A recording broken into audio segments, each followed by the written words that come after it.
امریکی سابق صدر ڈونلڈ ٹرمپ پر بھی توشہ خانے سے تحائف غائب کرنے کے الزامات سامنے آ گئے۔ سابق امریکی صدر ڈونلڈ ٹرمپ کے خلاف توشہ خانہ سے تحائف غائب کرنے کے خلاف تحقیقات شروع کر دی گئی۔ ڈونلڈ ٹرمپ اور ان کے خاندان کو غیر ملکی سربراہوں کی جانب سے دیے گئے درجنوں تحائف کا پتہ نہیں چلا سکا۔ ایوان نمائندگان کی کمیٹی نے صدارتی تحائف جمع کر کے رکھنے والے ادارے نیشنل آرکائیو سے مدد مانگ لی۔ کانگریس تفتیش کاروں نے ان تحائف کی تلاش شروع کر دی ہے۔ سعودی عرب کے بادشاہ سلمان کی جانب سے ٹرمپ کو ملنے والے عبدالعزیز السعود اعزاز غائب ہیں۔ سابق صدر ٹرمپ کو جاپانی وزیر اعظم شنزو آبے نے گولف کھیلنے کا قیمتی تحفہ دیا تھا، اس کا بھی پتہ نہیں چل سکا۔ روس کے صدر پیوٹن نے 2018 میں ورلڈ کپ کی فٹ بال ڈونلڈ ٹرمپ کو تحفے میں دی تھی۔ مصر کے صدر نے ڈونلڈ ٹرمپ کو مصر کے قدیم دیوتا کا سنہری مجسمہ بھی تحفے میں دیا تھا۔ توشہ خانہ سے ملکہ الزبیتھ دوم کی دستخط شدہ نایاب تصویر، مہاتما گاندھی کا مجسمہ، افغان دری، کرسٹل بال اور عمان کی جانب سے دیے گئے ملبوسات کا بھی پتہ نہیں چل سکا ہے۔ سابق صدر ٹرمپ کو دیے گئے ان تحائف کی مالیت $50,000 سے بھی زیادہ ہے،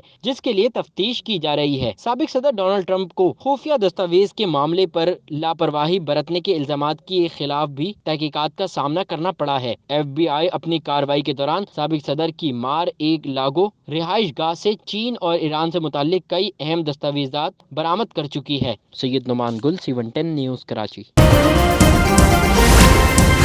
C110 نیوز، خبر کی اصل خبر۔